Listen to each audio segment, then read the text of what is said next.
Hi everyone, welcome back to Atharva little world. Friends, इस video में मैं आप लोगों के साथ बात करने वाली हूँ अथर्व का प्री स्कूल का करिकुलम। तो जैसा कि आप सबको पता ही है कि अथर्व का एडमिशन हमने लास्ट ईयर करवा दिया था और डायरेक्टली हमने नर्सरी में उसका एडमिशन करवाया था। यहाँ पर मुंबई में जो एज क्राइटेरिया है नर्सरी के एडमिशन के लिए वो 2.5 से 3.5 साल है। तो अभी अथर्व के स्कूल को ऑलमोस्ट 3 मंथ्स हो गए हैं एंड काफ़ी हद तक वो सेटल डाउन भी हो गया है। तो अगर आप अपने बच्चों की होम स्कूलिंग कर रहे हैं इस टाइम पे तो ये वीडियो आपके लिए काफ़ी ज़्यादा यूजफुल होने वाली है। तो वीडियो को आप एंड तक ज़रूर देखिएगा। वीडियो स्टार्ट करने से पहले अगर आपको ये वीडियो यूजफुल लगे तो लाइक करना मत भूलिएगा। अगर आपने अभी तक चैनल को सब्सक्राइब नहीं किया है तो चैनल को सब्सक्राइब करिए and press the bell icon, जिससे आपको हमारी सारी वीडियोस की नोटिफिकेशन टाइम से मिल सके। तो आइए वीडियो स्टार्ट करते हैं।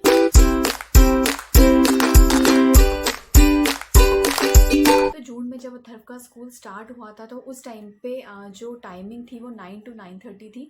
केवल हाफ एन आवर ही उसकी क्लासेस चलती थी। बट अभी लास्ट 2 मंथ से जो टाइमिंग है वो 9 to 10 हो गई है। पूरा 1 घंटे अथर्व की क्लास चलती है एंड बिलीव मी गाइज, ये बहुत ही ज़्यादा प्राउड मोमेंट होता है हर किसी पेरेंट के लिए जब उनके बच्चे जो है वो 1 घंटे एक जगह पर बैठ पाते हैं। क्योंकि ऑनलाइन क्लासेस में सबसे ज़्यादा प्रॉब्लम यही हो रही है, स्पेशली प्री स्कूल के बच्चों के साथ, कि वो प्रॉपरली बैठते नहीं हैं। तो अगर आपके बच्चे प्रॉपरली 1 घंटा बैठ रहे हैं क्लास में तो it is a very good thing. तो अथर्व प्रॉपरली बैठ रहा है अभी तो 1 घंटा। के स्कूल में मंथली जो सिलेबस होता है वो पहले ही पेरेंट्स को प्रोवाइड करवा दिया जाता है। इस मंथली सिलेबस में जो भी एक्टिविटीज़ उस मंथ होने वाली हैं वो सब पहले ही बता दी जाती हैं एंड इसमें जो हॉलीडेज़ होती हैं वो भी मेंशन होती हैं एंड कुछ कॉम्पिटिशन्स होते हैं उस महीने तो वो भी बता दिए जाते हैं, जिससे कि पेरेंट्स के पास सफिशिएंट टाइम रहे सब कुछ अरेंज करने का। अगर कुछ एक्टिविटीज़ में कुछ ऐसी चीज़ें चाहिए होती हैं कि वो एट द मोमेंट आपको नहीं मिल सकती तो वो पहले ही बता देते हैं, जिससे कि आप एज अ पेरेंट सब कुछ प्रिपरेशन पहले से कर पाएँ। फ्रेंड्स, इस लॉकडाउन में सबसे ज़्यादा प्रॉब्लम यही हो रही है स्कूल में कि स्कूल वाले कुछ देते हैं पेरेंट्स को एक्टिविटीज़ एंड जो मैक्सिमम पेरेंट्स हैं वो हर एक्टिविटी मतलब अरेंज नहीं कर पाते क्योंकि इतनी ज़्यादा चीज़ें भी अवेलेबल नहीं हैं। सो फ्रेंड्स, ये बहुत ही मुझे अच्छा लगा कि जो मंथली जो सिलेबस है, जो तरीका है मतलब पढ़ाने का, वो बहुत ही अच्छा है क्योंकि पेरेंट्स पे भी इस पर ज़्यादा प्रेशर नहीं रहता है। पूरा मंथ का टाइम रहता है हमारे पास सब कुछ अरेंज करने के लिए, बच्चे को प्रिपेयर करने के लिए। अगर कोई कंपटीशन होता है जैसे कि शो एंड टेल एक्टिविटी होगी या फिर स्टोरी टेलिंग होता है या फिर रिसाइटेशन होता है, तो इसके लिए भी सफिशिएंट टाइम रहता है। आप अपने बच्चों को प्रॉपर तरीके से प्रिपेयर करवा सकते हैं। अब मंथली 2 से 3 दिन उनका कुछ फूड डे होता है जिसमें कुछ ना कुछ उनको न्यूट्रिशियस फूड अपने टिफ़िन में रखना होता है। बेसिकली ब्रेकफास्ट ही होता है क्योंकि अथर्व की जो टाइमिंग है वो मॉर्निंग की है। तो ब्रेकफास्ट में जैसे इडली हो गया या फिर डोसा हो गया, जो टीचर्स पहले से ही बता देते हैं और हर बच्चे को वो जो डिश होती है वो अपने टिफ़िन में रखनी होती है और ऑनलाइन क्लास में वहाँ पर उनको दिखानी होती है और इनफैक्ट वहीं पर ही बैठ कर उनको खाना भी होता है। एंड ये बहुत ही अच्छा कंसेप्ट है क्योंकि सब बच्चे मिलकर खाते हैं एंड बच्चे भी इनकरेज होते हैं। अगर वो चीज़ वो पहले नहीं खाते थे तो आप नोटिस करेंगे कि बच्चा वो क्लास में बैठ के वो चीज़ खाने लग गया है क्योंकि वो सबको देखता है और टीचर्स भी उनको इनकरेज करती हैं। तो ये भी काफ़ी अच्छा कॉन्सेप्ट है, तो ये भी उनके क्लास में करवाया जाता है। Second and fourth Saturday basically Atharva को ऑफ रहता है and first and third Saturday उसका असेसमेंट होता है। जो भी चीज़ें उनको पढ़ाई जाती हैं 15 डेज में वो सब इंडिविजुअली मैम उनसे पूछती है। एक टाइप का समझ लो आप ओरल जो होता है एक असेसमेंट, वो बच्चों का कराया जाता है। तो ये भी बहुत ही अच्छा है, मतलब हर टीचर को पता रहता है कि बच्चा कितना लर्न कर रहा है क्लास में एंड पेरेंट्स को भी ये प्रेशर रहता है कि हाँ आपको 15 डेज में बच्चा कैसे परफॉर्म करेगा, आप वो चीज़ भी वहाँ पर देख सकते हैं। फ्रॉम दिस, अब अथर्व को क्या क्या पढ़ाया जा रहा है नेक्स्टली मैं उस पर बात करती हूँ। तो सबसे पहले तो अथर्व को introduction and recognisation of alphabets कराया जा रहा है एंड गाइज इस एज ग्रुप के बच्चे अल्फ़ाबेट्स ईजिली बोल लेते हैं, A to Z वो पूरा बोल पाते हैं, बट रिकॉग्नाइजेशन भी उतना ही ज़रूरी है और उनको साथ साथ फोनिक साउंड भी पढ़ाई जा रही है जो कि बहुत ही ज़्यादा इंपॉर्टेंट है। अब ऐसा नहीं है कि उनको सिंपली कोई फोनिक साउंड पढ़ाई जाती है कि ए पढ़ाया तो उसकी फोनिक साउंड पढ़ा दी, ऐसा नहीं होता है। फोनिक साउंड वो पहले बताते हैं, उसके बाद उसकी एक वीडियो उनके साथ शेयर करी जाती है जो कि बेसिकली एक सॉन्ग टाइप का वो प्ले करता है, वो जिससे कि बच्चों को थोड़ा सा इंटरेस्ट आए एंड नेक्स्टली उस अल्फ़ाबेट से रिलेटेड जो वर्ड्स होते हैं वो उनको बताए जाते हैं एंड देन अगेन उनको कोई स्टोरी सुनाई जाती है उस अल्फ़ाबेट से रिलेटेड एंड लास्टली उनको बहुत सारी वर्कशीट्स भी करवाई जाती है उस अल्फ़ाबेट से रिलेटेड, जैसे कि मैच द फॉलोइंग हो गई या फिर सर्कल द अल्फ़ाबेट हो गया। तो बेसिकली बहुत सारी ऐसी वर्कशीट्स हैं जो उनको साथ ही साथ करवाई भी जाती है। नेक्स्टली राइटिंग में उनको बेसिक जो पैटर्न्स होते हैं वो करवाए जा रहे हैं, जैसे कि स्लीपिंग, स्टैंडिंग, स्लांटिंग लाइन्स, ये सभी करवा रहे हैं। तो ये जो लाइन्स हैं वो पहले स्लेट में करवाते हैं बच्चों को, स्लेट और जो चॉक होती है उससे करवाते हैं। एंड देन उनको जो उनकी जो बुक्स हैं स्कूल की उसमें भी कई सारे पैटर्न्स हैं वो उनको ड्रॉ करवाते हैं। देन कुछ एक्टिविटीज़ उनको करवाई जाती है, जैसे कि आर्ट एंड क्राफ्ट की एक्टिविटीज़ होती हैं वो उनको करवाई जाती हैं। तो बेसिकली एक लाइन को सिखाने के लिए उसमें बहुत सारे जो एक होता है ना बेसिक से लेकर पूरा एक एक्सट्रीम लेवल तक बच्चों को करवाया जाता है, जो कि बहुत ही अच्छा है। अभी अथर्व की क्लास में पेंसिल का यूज़ बिल्कुल भी नहीं होता है, या तो चौक यूज़ होती है या फिर क्रेयॉन्स यूज़ होते हैं। बस यही दो चीज़ें हैं जो उनको अभी राइटिंग के लिए यूज़ करी जा रही है। इंग्लिश में ही उनको काफ़ी ज़्यादा राइम्स भी सिखाई जा रही है। हर महीने उनको 3 से 4 राइम्स सिखाई जाती हैं।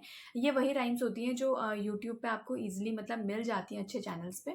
अब राइम्स सिखाते तो हैं ही साथ उनको कैसे रिसाइट करना है वो भी उनको सिखाया जाता है। इससे अथर्व का जो कॉन्फिडेंस लेवल है वो बहुत ज़्यादा इम्प्रूव हुआ है। अब ना केवल वो राइम बोलता है, उसको साथ-साथ वो रिसाइट भी करता है, जो कि बहुत ही अच्छी चीज़ है। अब अथर्व का जो कन्वर्सेशन है वो भी काफ़ी ज़्यादा इम्प्रूव हुआ है। तो ये एक बहुत ही अच्छी चीज़ है जो मुझे यहाँ पर लगी है। अब एक और चीज़ पे जिस पे बहुत ज़्यादा फोकस करा जाता है वो है कॉन्वर्जेशन। अब कॉन्वर्जेशन में बेसिकली हर महीने कोई ना कोई एक टॉपिक उनको दिया जाता है जिस पे कुछ ना कुछ लाइन्स उनको सिखाई जाती हैं। जैसे कि फर्स्ट मंथ उनको सिखाया गया माई सेल्फ, नेक्स्ट मंथ उनको सिखाया गया my family, then again next month उनको माई टीचर। तो बहुत ही सिंपल लाइन्स होती हैं, जैसे कि माई टीचर पे हो गया, जैसे कि I love my teacher, she teachers me read and right. तो बेसिकली बहुत ही बेसिक लाइन्स होती हैं जो बच्चों को मतलब कॉन्वर्जेशन के लिए बोला जाता है। एंड इससे बहुत ही ईजिली बच्चों की कॉन्वर्जेशन भी इम्प्रूव होती है। एक और चीज़ जो कॉन्वर्जेशन में वो इंक्लूड करते हैं दैट इज़ पिक्चर टॉक। जैसे कोई भी फेस्टिवल आता है, जैसे कि रक्षाबंधन आ गया या फिर जन्माष्टमी आ गई, तो उससे रिलेटेड उनको वीडियोज़ दिखाई जाती हैं, उससे रिलेटेड उनको कुछ बताया जाता है कि ये क्यों मनाया जाता है। इस टाइप से बेसिकली बच्चों को सिखाया जाता है और बच्चों की कॉन्वर्जेशन भी इससे काफ़ी इम्प्रूव होती है। जैसे कि सुपर मार्केट के बारे में बताया जाता है, क्योंकि अभी क्या है लॉकडाउन है तो बच्चे जनरली बाहर जाते नहीं हैं, तो कई सारी चीज़ों के बारे में ऐसे उनको दिखाया भी जाता है और साथ ही साथ उनको वो समझाया भी जाता है, जिससे कि बच्चों की एक बेसिक लेवल जो होता है बच्चों को कॉन्वर्जेशन का वो इम्प्रूव हो पाए। नेक्स्ट जो थर्ड सीख रहा है वो है काउंटिंग। अब काउंटिंग भी इस एज ग्रुप के बच्चे काफ़ी इजीली कर लेते हैं, बट काउंटिंग के साथ साथ उसका रिकॉग्नाइजेशन और उस नंबर का जो कंसेप्ट होता है वो भी समझना बहुत ज़्यादा ज़रूरी है। तो थर्ड भी काफ़ी हद तक काउंटिंग कर लेता है, बट जो एक कंसेप्ट लेवल है वो यहाँ पर उसका काफ़ी हद तक डेवलप हुआ है। जैसे जो भी नंबर वो पढ़ाते हैं उसके बाद वो उसकी स्टोरी वहाँ पर सुनाते हैं या फिर दिखाते भी हैं साथ में। जैसे कि 1 जंगल है, उसमें 1 टाइगर है, 2 मंकीज़ हैं, 3 ट्रीज़ हैं। तो बेसिकली जो एक काउंटिंग का जो कंसेप्ट होता है वो बच्चों को कराया जाता है। अब ओरल काउंटिंग में अभी उनकी 1 to 30 हो गई है और धीरे धीरे वो उसको बढ़ा रहे हैं। हर महीने 1 to 10 फिर 10 to 20 इस टाइप से उनकी काउंटिंग जो है वो लोग इंक्रीज कर रहे हैं। जो भी नंबर उनको इंट्रोड्यूस करवाया जाता है उसके बाद उससे रिलेटेड एक्टिविटीज़ भी वो क्लास में ही करवाते हैं। जैसे कि आज 5 उनको पढ़ाया गया, तो clap your hands 5 times and built a tower 5 times. तो इस टाइप से कुछ कुछ एक्टिविटीज़ हैं जो उनको करवाई जाती हैं। या फिर उनको बोला जाता है कि पिक अ ऑब्जेक्ट, अगर हमको नंबर 1 पढ़ाया तो 1 ऑब्जेक्ट उनको पिक करके लाना है, या फिर नंबर 2 पढ़ाया तो 2 ऑब्जेक्ट्स उनको पिक करने हैं। इस टाइप से उनको सिखाया जा रहा है। एक बार उनकी जो टीचर है वो भी उनसे क्वेश्चंस पूछ लेती है, जैसे कि आइसक्रीम स्टिक्स दिखा दिया कि ये कितने हैं, इस टाइप से, या फिर कोई 2 ऑब्जेक्ट्स दिखाया उनको पूछा कि ये ऑब्जेक्ट्स कितने हैं। तो इस टाइप से बेसिकली काउंटिंग करना उनको सिखाया जा रहा है। अब नंबर्स के अलावा उनको शेप्स भी पढ़ाई जा रही हैं। कुछ बेसिक शेप्स हैं जैसे सर्कल, ट्रायंगल एंड स्क्वायर। तो ये कुछ ऐसी बेसिक शेप्स हैं जो उनको पढ़ाई जा रही हैं।